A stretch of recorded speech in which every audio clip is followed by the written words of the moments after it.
Hello my dear students, welcome back to the class. मैं हूं अंबिका सिंह, आपके अपनी accounts educator for class 11th and class 12th। आप सभी स्टूडेंट्स का बहुत बहुत स्वागत करती हूं आपके अपने फेवरेट चैनल मैग्नेट ब्रेन्स में। एक ऐसा चैनल, इंडिया का नंबर 1 चैनल जो आपको फ्री ऑफ कॉस्ट में हाई क्वालिटी एजुकेशन प्रोवाइड करता है। यहाँ पर हम आपको ना सिर्फ सीबीएसई बोर्ड के कोर्स बल्कि अदर स्टेट बोर्ड के कोर्सेज भी प्रोवाइड कराते हैं, जैसे कि Delhi, Bihar, UP, MP and Rajasthan board. Students, आपको इंग्लिश मीडियम कोर्सेज मिल जाएंगे from class KG to class 12 और यहाँ पर आपको हिंदी मीडियम के कोर्सेज मिल जाएंगे starting from class 6 to class 12, right. और हम यहाँ पर आपको ई बुक्स और ई नोट्स भी प्रोवाइड कराते हैं। So if you are interested तो बिल्कुल आप अवेल कर सकते हो। लिंक दी हुई है, कहाँ पर मिलेगी? डिस्क्रिप्शन बॉक्स में दी हुई है, आप जाकर चेक कर सकते हैं लिंक को और आप क्या ग्रैब कर सकते हो, ई बुक्स और ई नोट्स भी। इसके अलावा आप सभी जानते हैं कि आपको क्या करना है, चैनल को सब्सक्राइब जरूर करना है, क्योंकि चैनल से ही आपको हम कोर्सेज प्रोवाइड कराते हैं डेली बेसिस पे। आपके पूरे जितने भी आपके वीडियोस हैं, आपके कोर्स के, आपके चैप्टर के, सब कुछ हम आपको चैनल से प्रोवाइड कराते हैं, वो भी एब्सोल्युटली फ्री। तो बस आपको सब्सक्राइब करना पड़ेगा चैनल, क्योंकि full and complete organise course यदि आपको देखना है अपने सब्जेक्ट में, अपनी क्लास में, तो वो सब कुछ आपको हम चैनल से प्रोवाइड कराते हैं। तो बस जल्दी से सब्सक्राइब कर लो, क्योंकि यहाँ पर हम आपको हर एक चैप्टर के, हर एक टॉपिक का डिटेल एक्सप्लेनेशन तो प्रोवाइड करते ही हैं, इसी के साथ चैप्टर वाइज काफ़ी सारे हम प्रैक्टिस क्वेश्चंस भी आपको सॉल्व कराते हैं, जो आपके लिए काफ़ी इंपॉर्टेंट है एग्जाम पॉइंट ऑफ व्यू से भी। तो बस जुड़े रहना है सभी को चैनल के साथ। डेली क्लासेस के लिए, सभी चीज़ों के लिए चैनल से जुड़े रहना इंपॉर्टेंट है। तो फटाफट से क्या करना है, सभी को लाइक शेयर करना है आज की क्लास को और हमारे चैनल को सब्सक्राइब जरूर करना है, क्योंकि यदि आपको घर बैठे बैठे फ्री ऑफ कॉस्ट में ऑनलाइन एजुकेशन चाहिए तो बस यहीं से आपको वो मिलेगा, वो भी फ्री ऑफ कॉस्ट में और कहीं नहीं मिलेगा, सिर्फ यहीं पर मिलेगा मैग्नेट ब्रेन्स के चैनल पर। इसलिए सभी को चैनल को सब्सक्राइब करना है, आज की क्लास को लाइक शेयर करना है, राइट। तो कर दिया क्या सभी ने? यदि कर दिया तो फिर आइए क्लास 11 के अकाउंट स्टूडेंट्स, फटाफट से आज के सेशन को हम स्टार्ट करेंगे। जैसा कि आपको पता है, हम चैप्टर नंबर 15 पर आ चुके हैं। चैप्टर 15 अपना चल रहा है, जिसका नाम क्या है? डेप्रिसिएशन। तो डेप्रिसिएशन में आज हमें एक नया टॉपिक देखना है। ऑलरेडी हम काफ़ी सारे टॉपिक कवर कर ही चुके हैं, बढ़िया तरीके से हमारे कवर हो गए हैं, राइट। अभी बेसिकली हम अपना बेसिक पे बात कर रहे हैं, अपने कॉन्सेप्ट क्लियर कर रहे हैं, किसको लेकर के?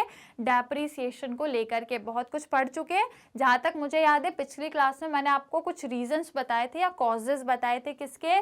डेप्रिसिएशन के, कि डेप्रिसिएशन के क्या क्या कारण होते हैं। आज एक नया टॉपिक बताती हूँ डेप्रिसिएशन के बारे में। क्या देखेंगे हम? Objective for providing depreciation. Objective मतलब भैया कि आप डेप्रिसिएशन क्यों प्रोवाइड करते हैं, क्या उद्देश्य है आपका, किस उद्देश्य के साथ आप डेप्रिसिएशन प्रोवाइड कराते हो किसी भी फिक्स्ड एसेट पे, राइट। क्लियर? तो आज इस टॉपिक को समझते हैं, ऑब्जेक्टिव्स ऑफ प्रोवाइडिंग डेप्रिसिएशन। तो आइए स्टूडेंट्स, आई होप सभी ने लाइक शेयर एंड सब्सक्राइब कर दिया होगा। तो फिर चलिए क्लास को स्टार्ट करेंगे और देखते हैं कि भाई क्या क्या ऑब्जेक्टिव्स है हमारे डेप्रिसिएशन को चार्ज करने के। तो देख लेते हैं, है ना, ऑब्जेक्टिव्स या फिर नीड फॉर प्रोवाइडिंग डेप्रिसिएशन। क्या ऑब्जेक्टिव है या क्या हमारी ज़रूरत है, क्यों भला हम डेप्रिसिएशन को चार्ज करते हैं, वही हम देखेंगे। तो देखो, depreciation is provided because of the following. कुछ आपको ऑब्जेक्टिव दिए हुए हैं, कुछ उद्देश्य हैं जिसकी वजह से हम डेप्रिसिएशन चार्ज करते हैं। तो जो सबसे पहला ऑब्जेक्टिव है आपका, वो ये लिखा हुआ है भैया। क्या लिखा है? To determine correct profit and loss. भैया देखो, मैंने पहले भी बताया डेप्रिसिएशन आपके लिए एक खर्चा है, एक एक्सपेंस है, और यदि आप एक्सपेंस को माइनस नहीं करोगे तो आपको सही प्रॉफिट कैसे पता लगेगा, है कि नहीं। हम जितनी भी हमारी इनकम होती है, देखो हमें एट द एंड करना क्या है, जो भी बिजनेस है एट द एंड चाहते क्या है भैया? अपना प्रॉफिट या लॉस निकालना। क्या चाहते हैं? प्रॉफिट या लॉस। जो भी हो रहा है बिजनेस में दोनों पॉसिबल है, जितने चांसेस प्रॉफिट के होते हैं उतने लॉस के भी रहते हैं, दोनों 50-50 है, राइट। तो प्रॉफिट या लॉस जब भी हम कैलकुलेट करना चाहते हैं, तो आपको पता है जितनी भी बिजनेस की इनकम है उनको हम ऐड करते हैं, और जितने भी बिजनेस के खर्चे हैं, दैट इज एक्सपेंसेस हैं, उनको हम माइनस करते हैं, तब जाके कहीं हमें प्रॉफिट या लॉस पता लगता है, राइट। तो यदि आप डेप्रिसिएशन को, क्योंकि depreciation is an expense, depreciation क्या है? कुछ भी नहीं है, एक एक्सपेंस है, ठीक है। तो ये जो आपका डेप्रिसिएशन है ये आपका क्या है स्टूडेंट, एक एक्सपेंस है, राइट। तो यदि डेप्रिसिएशन बीइंग एन एक्सपेंस, यदि आप उसको माइनस नहीं करोगे, उसको डिडक्ट नहीं करोगे, तो फिर आप ट्रू प्रॉफिट एंड लॉस की कंडीशन कैसे फाइंड करोगे? यदि आपको चाहते हो आप कि आपको एग्जैक्ट प्रॉफिट या लॉस पता लगे, तो इसके लिए बहुत ज़रूरी है कि आप डेप्रिसिएशन जो एक एक्सपेंस है इसको माइनस करोगे, अपनी जो भी इनकम है उसमें से ये भी एक एक्सपेंस है तो ये भी आपका माइनस होगा, तभी आपको सही प्रॉफिट या लॉस पता लगेगा, राइट। तो यही लिखा है आपका to determine correct profit and loss. तो देखो डेप्रिसिएशन इज एन एक्सपेंस, है ना, of the business and therefore is a charge against revenue. Charge against revenue मतलब इसको अपने इनकम में से माइनस करते हैं। इनकम और रेवेन्यू एक ही बात है, दोनों में से कुछ भी बोल लो, ठीक है। तो इसको हम क्या करेंगे, अपने इनकम में से इसको माइनस करेंगे, जिसको हम बोलते हैं चार्ज अगेंस्ट रेवेन्यू, कि ये जो है आपके रेवेन्यू आपके इनकम में से माइनस हो जाता है, राइट। क्योंकि आपको अभी मैंने बताया कि ये क्या है, आपके बिजनेस का खर्चा है भैया, एक्सपेंस है।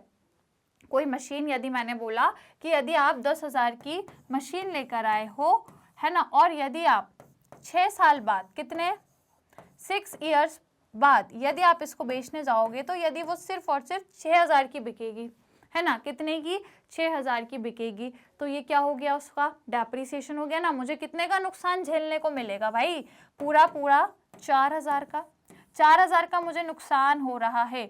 तो ये मेरे लिए क्या है, ये मेरे लिए एक्सपेंस है, जिसे मैं क्या बोल रही हूँ, डेप्रिसिएशन। क्लियर, समझ आया, राइट। तो यही है डेप्रिसिएशन। आप जब देखते हो तो समय के साथ साथ चीज़ों की वैल्यू कम हो जाती है। आपके लिए एक एक्सपेंस है ना भैया, आपने 10,000 की खरीदी थी, दैट इज उसकी कॉस्ट थी, ये क्या थी, उसकी कॉस्ट थी। और अब आप देख रहे हो उसकी सेल वैल्यू, जब उसको आप सेल कर रहे हो तो वो 6,000 है। 4,000 का आपको सीधा सीधा खर्चा हो गया, लॉस या एक्सपेंस हो गया, जिसे हम डेप्रिसिएशन कह रहे हैं, राइट। तो ये बिजनेस के लिए एक एक्सपेंस है, therefore is a charge against revenue, इसलिए इसको रेवेन्यू में से माइनस किया जाता है। If it is not accounted as an expense, यदि आप इसको एक एक्सपेंस नहीं मानते और यदि आप इसको एक्सपेंस नहीं मानोगे तो प्रॉफिट में से या आप देखोगे इनकम में से, तो आप इसको यदि माइनस नहीं करोगे तो फिर क्या होगा, करेक्ट प्रॉफिट अर्न और loss incurred for the accounting period will not be known. तो फिर आपको सही प्रॉफिट नहीं पता लगेगा, ठीक है। क्योंकि मैंने बोला जैसे मान लो 4,000 का ये डेप्रिसिएशन का ये एक्सपेंस है, यदि ये माइनस करूंगी तभी सही प्रॉफिट मिलेगा, और यदि माइनस नहीं करूंगी तो मुझे प्रॉफिट में फोकट में 4,000 एक्स्ट्रा दिखेंगे, जो कि है ही नहीं भैया, वो तो गए ना, वो तो गए, मुझे तो इसका नुकसान हो गया है, राइट। तो ये तो गए मेरे, तो मुझे बीइंग एन एक्सपेंस मुझे माइनस करूंगी तभी मुझे सही एग्जैक्ट प्रॉफिट दिखेगा, और यदि नहीं करूंगी तो मुझे फोकट में ही प्रॉफिट में 4,000 ज़्यादा दिखेगा, जो कि गलत है, राइट। है ही नहीं ना, वो तो 4,000 तो गए मेरे, जा चुके हैं भाई, भले वो कैश के फॉर्म में नहीं गए, आउटफ्लो नहीं हुआ, कैश के रूप में मैंने नहीं वो खर्च किए, पर फिर भी डिफरेंस देखो कहाँ 4,000 का आया है, राइट। इसीलिए ये एक एक्सपेंस है मेरा, क्लियर है, राइट। तो यदि इसको माइनस नहीं करूंगी तो मुझे ट्रू प्रॉफिट या लॉस की पोजीशन नहीं दिखेगी, और यदि इसको बिना माइनस किए मैं निकालूंगी प्रॉफिट या लॉस की सिचुएशन, माइनस किए बिना यदि निकालूंगी तो उस केस में क्या होगा, मुझे सही पोजीशन नहीं दिखेगी, मेरे प्रॉफिट में फोकट में 4,000 मुझे ज़्यादा दिखेंगे, जो कि रियलिटी में गलत है। इज इट क्लियर, समझ आया सभी को, है ना। तो ये इस ऑब्जेक्टिव से हम डेप्रिसिएशन लगाते हैं कि भाई हमें करेक्ट प्रॉफिट या लॉस पता लग जाए जो हमें एक अकाउंटिंग पीरियड में हुआ है। क्लियर, समझ में आया सभी को। पहला रीजन, पहला ऑब्जेक्टिव है आपका जिस वजह से आप डेप्रिसिएशन चार्ज करते हो। क्लियर, चलो तो फिर आगे बढ़े हम अपन सेकेंड रीजन को देखें। पहला तो हो गया, अब दूसरा रीजन देखो, दूसरा लिखा है टू शो, क्या लिखा है भाई दूसरा reason, to show true and fair view of the financial position. आपको फाइनेंशियल पोजीशन सही पता यदि लगानी है तो कहाँ से लगेगी, फाइनेंशियल पोजीशन आपकी बैलेंस शीट से लगेगी, है ना। फाइनेंशियल पोजीशन हमें बैलेंस शीट से पता लगती है, और बैलेंस शीट में हम क्या रिकॉर्ड करते हैं आपको पता है, बैलेंस शीट में हम क्या रिकॉर्ड करते हैं, अपने जितने भी एसेट्स होते हैं उनको हम रिकॉर्ड करते हैं। तो आपको मालूम है जब भी कोई एसेट रिकॉर्ड करना हो, जैसे कि मशीनरी, है ना, जब भी मान लो कोई एसेट, मैंने बोला मशीनरी, उसको जब हम बैलेंस शीट में, ये एसेट को हम कहाँ रिकॉर्ड कर रहे हैं भैया, बैलेंस शीट में, तो कैसे रिकॉर्ड करते हैं, मशीनरी में से हम लेस करते हैं उसका डेप्रीसिएशन, जितना भी लगा हो वो माइनस करते हैं। जैसे कि मैं बोलूं कि 1000 की मशीन है और उसमें मान लो 100 रुपए का डेप्रीसिएशन लग गया, तो अब वैल्यू कितनी है, केवल और केवल 900। ऐसे करके हम शो करते हैं अपने एसेट्स को अपनी बैलेंस शीट में। तो एसेट्स कैसे रिकॉर्ड होते हैं, बुक वैल्यू पे रिकॉर्ड होते हैं बट लेस डेप्रीसिएशन करके, राइट, समझ आया। तो जब आप डेप्रीसिएशन लगाओगे तब जाके आपको मशीन की सही वैल्यू पता लगेगी कि भाई वो 1000 की नहीं, अब सिर्फ 900 की बची है, राइट। अब वो 1000 की नहीं, सिर्फ 900 की बची है, क्योंकि 100 रुपए उस पर डेप्रीसिएशन लग गया। तो ये करेक्ट हर एक एसेट के साथ, अभी तो मैंने एक एग्जांपल दिया, ऐसे जितने भी एसेट है फिक्स्ड एसेट, सब में आप ऐसा करोगे, सब में डेप्रीसिएशन लगाओगे एंड देन आप बैलेंस शीट में सही एसेट की वैल्यू रिकॉर्ड कर पाओगे, तभी आपको सही फाइनेंशियल पोजीशन पता लगेगी। क्लियर, वही लिखा है, balance sheet should give a true and fair view of the financial position of the entity. ये आपको फाइनेंशियल पोजीशन बताती है और बिल्कुल सही, true and fair. Now, depreciation if not charged would result in assets being stated at a higher value। यदि आप depreciation को नहीं शो करोगे, यदि मैं मान लो यहाँ पे 1000 में ये 100 रुपए डेप्रीसिएशन नहीं दिखाऊंगी, तो फोकट में मेरा जो एसेट है, जो मशीन है, वो 1000 की दिखेगी, जो कि रियलिटी में है नहीं, बल्कि वो अब सिर्फ 900 की बची है, उस पर 100 रुपए का डेप्रीसिएशन लग गया है। तो मुझे, यदि मैं डेप्रीसिएशन नहीं लगाऊंगी तो मुझे मेरे एसेट ज्यादा वैल्यू पे दिखेंगे, जो कि रियलिटी में उतने वैल्यू के है नहीं, ठीक है। As a result of this the position या फिर जो बैलेंस शीट है वो not present a true and fair view. उसकी वजह से मुझे सही व्यू दिखेगा ही नहीं भाई, क्योंकि सही व्यू क्या है कि मेरी मशीन 900 की है, पर यदि डेप्रिसिएशन नहीं लगा रही हूँ तो वो 1000 की दिख रही है, जो उसकी सही वैल्यू नहीं है, ट्रू एंड फेयर वैल्यू नहीं है उसकी, है ना, of the financial position of the entity, right. तो जितने भी फिक्स्ड एसेट्स हैं सबकी जो वैल्यू है उसमें डेप्रिसिएशन को यदि माइनस करोगे, उसके बाद उसकी सही कीमत, सही वैल्यू पता लगेगी, जो आप बैलेंस शीट में एसेट साइड पर इस तरीके से शो करोगे।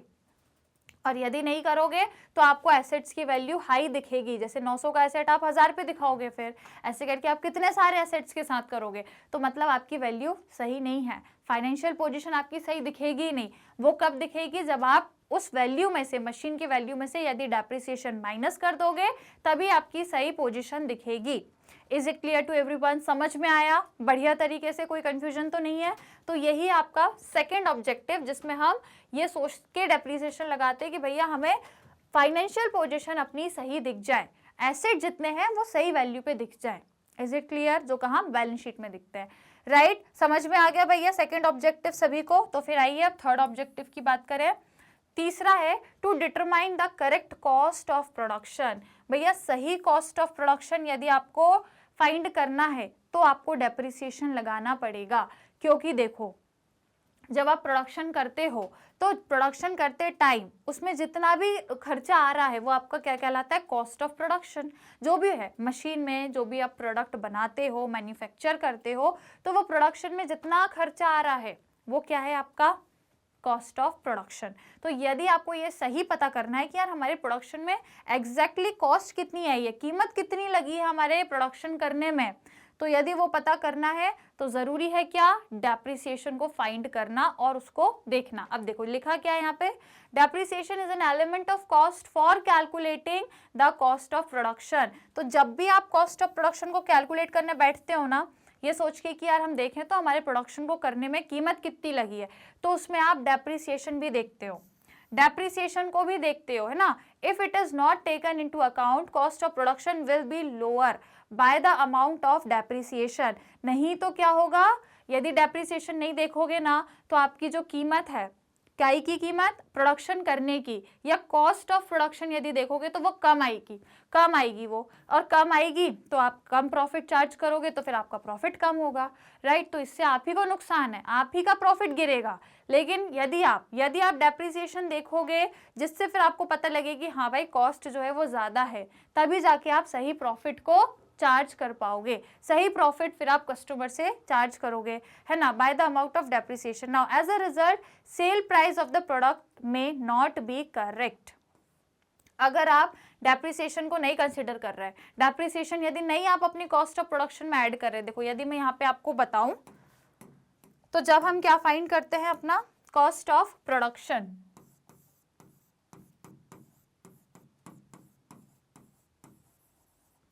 ठीक है, कॉस्ट ऑफ प्रोडक्शन को जब निकालना है तो बेसिकली इसमें हम करते क्या है, देखो पहले नॉर्मली यदि बताऊं तो जब हम प्रोडक्ट बनाते हैं, प्रोडक्ट का मैन्युफैक्चरिंग करते हैं, तो उस टाइम पे हम क्या कर रहे होते हैं, अपना जब भी प्रोडक्ट बन रहा है, मैन्युफैक्चर हो रहा है, उस टाइम पर जितना भी खर्चा आया, तो आपका प्रोडक्ट मशीन में बन रहा है ना, आपका प्रोडक्ट मशीन में बन रहा है और मशीन पे क्या लग रहा है भैया, डेप्रिसिएशन, और डेप्रिसिएशन क्या है, आपका खर्चा है, समझ रहे हो। देखो कॉस्ट ऑफ प्रोडक्शन में हम देख रहे हैं कि हमें लेना क्या है, सारे के सारे एक्सपेंसेस लेने हैं, कॉस्ट ऑफ प्रोडक्शन में जितना भी खर्चा है वो सब लेना है, और खर्चा तो भैया एक डेप्रिसिएशन भी होता है, डेप्रिसिएशन इज ऑल्सो अ खर्चा, डेप्रिसिएशन इज ऑल्सो एक्सपेंस, ठीक है। और आप जहां पे अपना प्रोडक्शन कर रहे हो, जिस मशीन में कर रहे हो, आप क्या कर रहे हो, प्रोडक्शन,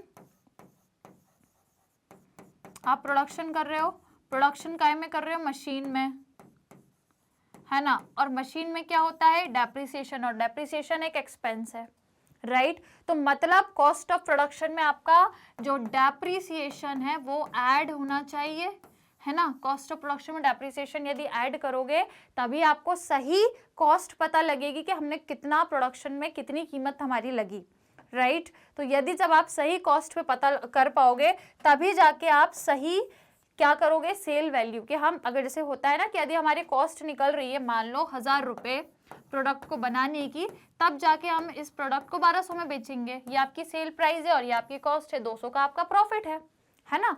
आपने कॉस्ट देखी 1000 है तो आप 1200 में बेचोगे, सेल वैल्यू आपकी क्या हो जाएगी, 1200 हो जाएगी और 200 का प्रॉफिट है, राइट। और यदि आप डेप्रिसिएशन को नहीं इंक्लूड करोगे तो फिर आपकी कॉस्ट कम आएगी और फिर आप सेल वैल्यू भी कम रखोगे, तो आपकी सही सेल वैल्यू नहीं निकलेगी, क्लियर है, सही सेल वैल्यू नहीं आएगी, फिर वो भी कम आएगी, कॉस्ट भी कम आएगी और सेल वैल्यू भी आपकी कम हो जाएगी, जो आपकी करेक्ट सेल वैल्यू नहीं है, करेक्ट आपका प्राइस नहीं रहेगा प्रोडक्ट का, है ना। आपकी जो सेल प्राइस है, जो सेल वैल्यू है वो आपकी करेक्ट नहीं रहेगी।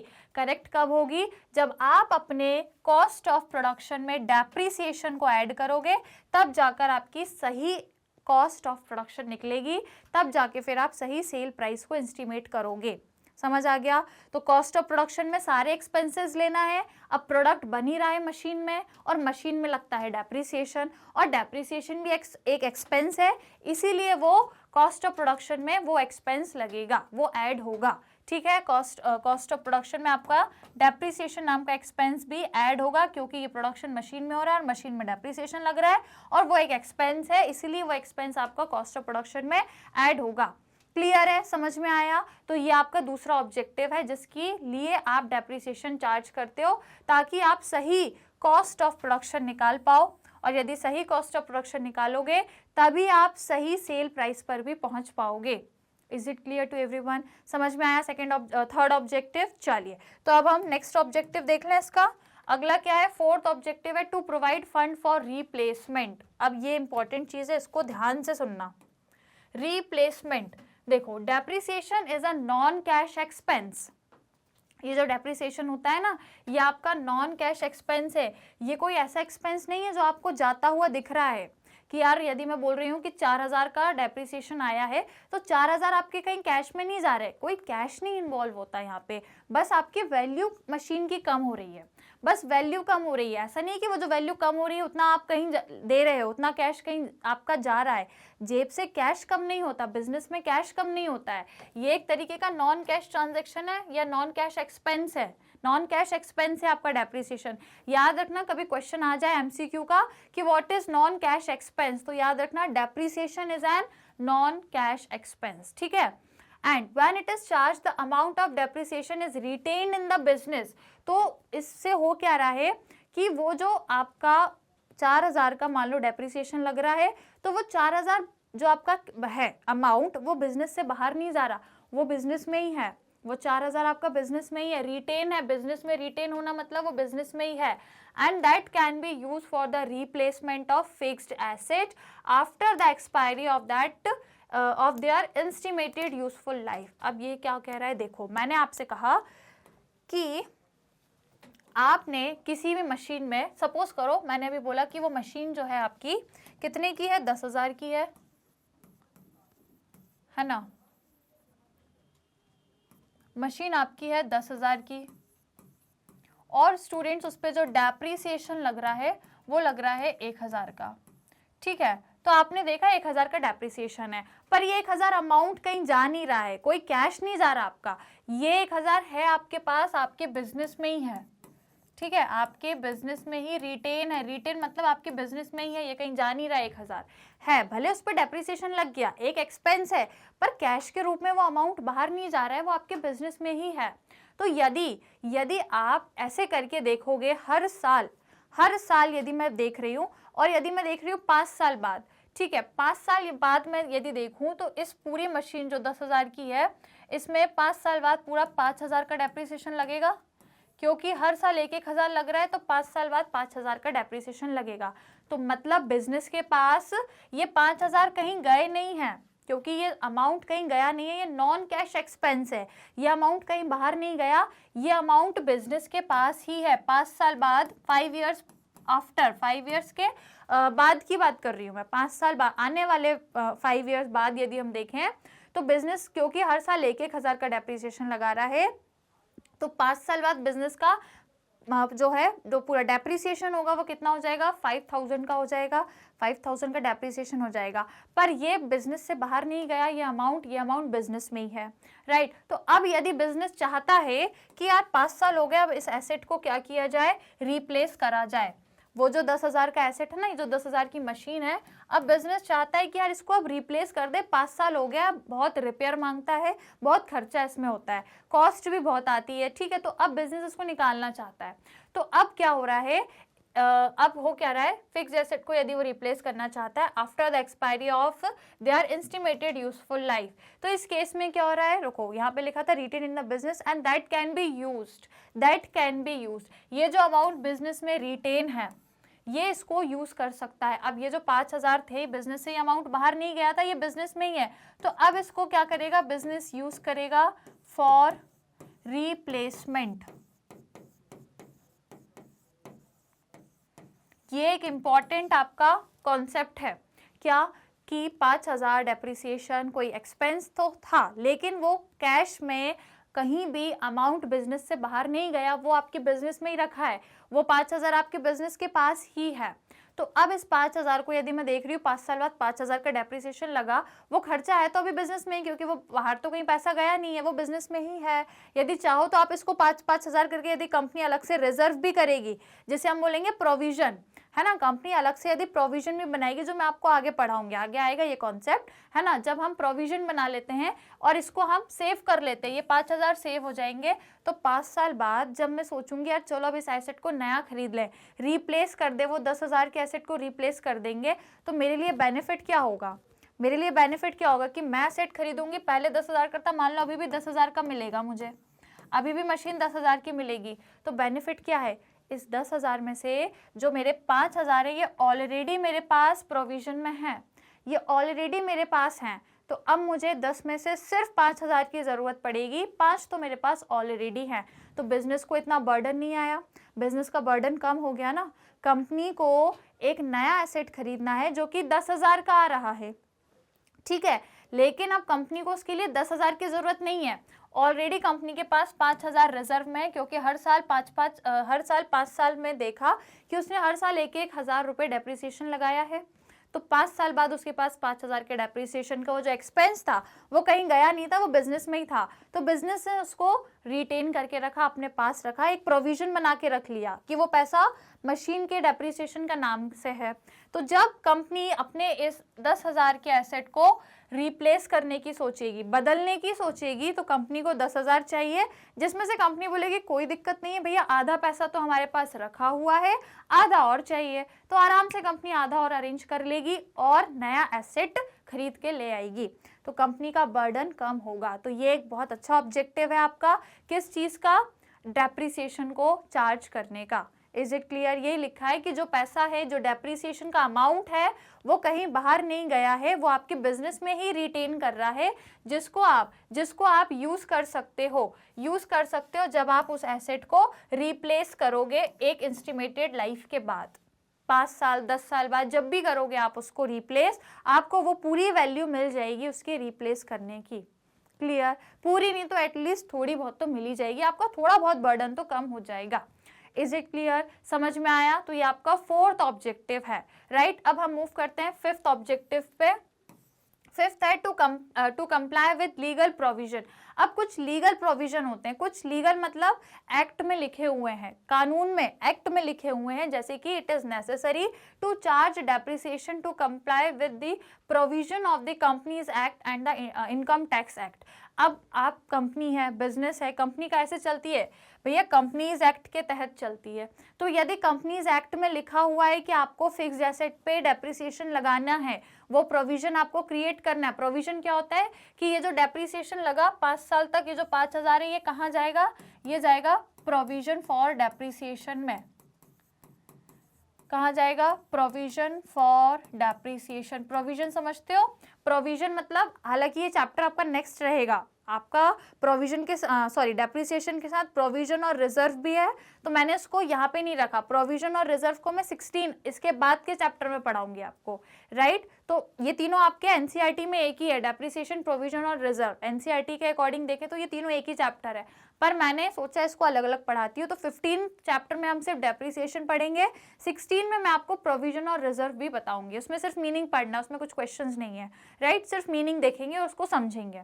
तो फिलहाल क्या बता रही हूं मैं कि जो पैसा हमने, जो फिक्स्ड एसेट पे हर साल जो डेप्रिसिएशन हुआ है, वो डेप्रिसिएशन की जो कीमत आई है, जो वैल्यू है, वो जो एक्सपेंस है, कहीं बाहर तो गया नहीं वो पैसा, वो बिजनेस में ही है। तो हमने उसको एक जगह रिजर्व कर दिया, सेव करके रख लिया, जिसको हमने बोला क्या? Provision for depreciation. क्लियर? तो भैया प्रोविजन में देखोगे जाके तो 5000 आपको दिखेंगे, जिसकी हेल्प से आप नया सेट लाओगे, तो आपको 50% पैसा तो आपके पास है, 50% और आप अरेंज कर लोगे। कैसे करोगे? चाहो तो इस एसेट को बेचोगे तो इसकी 50% कीमत तो मिल ही जाएगी, तो इसको बेचने से और आपको 5000 मिल जाएंगे, तो बस वो 5 और ये 5 मिला दोगे तो भैया आपके 10,000 पूरे हो जाएंगे। 10,000 में एक नया सेट खरीद लोगे। क्लियर? समझ आया सभी को? बढ़िया तरीके से, कोई दिक्कत कोई परेशानी? तो ये आपका ऑब्जेक्टिव है जिस वजह से हम करते हैं। तो मैं आपको क्या बता रही थी? कंपनीज में प्रोविजन बता रही थी, है ना, कि कंपनीज एक्ट में यदि लिखा है कि भैया आपको प्रोविजन बनाना ही है डेप्रिसिएशन के लिए, आपको प्रोविजन मतलब ये होता है कि हमने अपना पैसा अलग से, जैसे आप अपना पैसा सेव करते हो अपनी गुल्लक में, है ना, वैसे ही कंपनी अपना पैसा एक जगह सेव करती है, वो गुल्लक में तो कर नहीं सकती, है ना। कंपनी का इतना सारा पैसा होता है, 5-10 हज़ार तो है नहीं, इतने सारा अमाउंट कंपनी रखती है रिजर्व करके, तो वो उसको जिस जगह रखती है या जिस पर्टिकुलर नाम से रखती है उसको बोलती है प्रोविजन फॉर डेप्रिसिएशन। जैसे आप अपना पैसा गुल्लक में इकट्ठा करते होगे, अपने वॉलेट में या कहीं भी किसी जगह भी आप इकट्ठा करते हो, आप उसको बोलते हो भैया ये मेरा पैसा रिजर्व हो रहा है, जमा हो रहा है। वैसे ही कंपनी भी एक पर्टिकुलर अमाउंट को जमा करती है, अपने बुक्स ऑफ अकाउंट्स में उसको रिकॉर्ड करती है, और जहां जमा करती है उसको बोलती है प्रोविजन फॉर डेप्रिसिएशन के नाम से। ये सब बैंक अकाउंट में उनका जमा रहता है।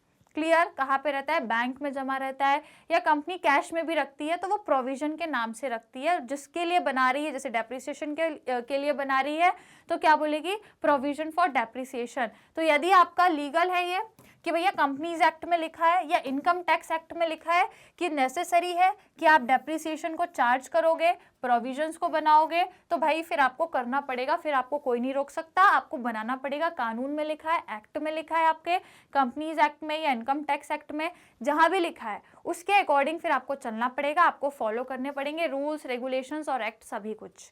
क्लियर? समझ आया? तो ये आपका 5th ऑब्जेक्टिव है जिसके लिए हम क्या करते हैं? डेप्रिसिएशन को चार्ज करते हैं। Is it clear? समझ में आया सभी को? कोई दिक्कत कोई परेशानी? तो ये क्या है? आपके ऑब्जेक्टिव या उद्देश्य है, जिसकी आप मतलब जिस उद्देश्य को दिमाग में रखकर आप क्या करते हो? डेप्रिसिएशन प्रोवाइड करते हो। अब देखो यहाँ पे ये जो प्रोविजन फॉर डेप्रिसिएशन है ना, हालांकि मैंने आपको यहाँ थोड़ा समझा तो दिया है, पर यदि ये अच्छा, ये तो आपका लीगल प्रोविजन है, ये तो आपका लीगल, ये प्रोविजन अलग है, बट यहाँ पे मैं आपको जो बता रही थी ना, प्रोविजन फॉर डेप्रिसिएशन, ये आप इसको लेके अभी टेंशन नहीं लेना, मैं आपको 16 चैप्टर में ये पढ़ाऊंगी, राइट। तो इस टॉपिक को मैं यहाँ पे एक्सटेंड नहीं कर रही हूँ, ये अपन 16 चैप्टर में मिलेंगे। इससे प्रोविजन क्या है, रिजर्व क्या है, ये सब 16 चैप्टर में पढ़ाऊंगी। फिलहाल अपने को डेप्रिसिएशन तक ही सीमित रहना है। 15 चैप्टर में, इस चैप्टर में सिर्फ अपन डेप्रिसिएशन की ही कहानी लेके चलेंगे। Is it clear to everyone? समझ में आया? सेशन पसंद आया और ऑब्जेक्टिव समझ आए कि नहीं आए डेप्रिसिएशन के? यदि आए, समझ में आए, ये पूरे 5 ऑब्जेक्टिव समझ में आ गए आपको, तो क्या कर देना, सेशन को लाइक शेयर जरूर कर देना और हमारे चैनल को क्या करना है, सब्सक्राइब करना है और सभी को करना है, ठीक है। जिन्होंने नहीं किया है जल्दी से चैनल को सब्सक्राइब कर दें और हमारे आज के सेशन को लाइक शेयर करें, राइट। सभी ने कर दिया? चलो, तो फिर आज के सेशन में इतना ही था स्टूडेंट्स। यही ऑब्जेक्टिव्स थे जो हमें आज पढ़ने थे, समझने थे डेप्रिसिएशन के बारे में। आई होप क्लियर हो गए होंगे। अब नेक्स्ट टॉपिक जो है आपका इसी चैप्टर का, इसे मैं आपको नेक्स्ट क्लास में कवर कराऊंगी, तो आपको मेरे साथ बने रहना है और चैनल से जुड़े रहना है, क्योंकि आप सब जानते हैं कि इंडिया का नंबर 1 फ्री एजुकेशन का जो प्लेटफॉर्म है सिर्फ और सिर्फ मैग्नेट ब्रेन से। तो आपको करना क्या पड़ेगा, हमारे चैनल को सब्सक्राइब करना पड़ेगा यदि आप फ्री ऑफ कॉस्ट में हाई क्वालिटी एजुकेशन लेना चाहते हैं, वो भी ऑनलाइन तरीके से। तो बस यही एक आपका बढ़िया प्लेटफॉर्म है जहाँ से आपको ये सारी चीज़ें मिलेंगी।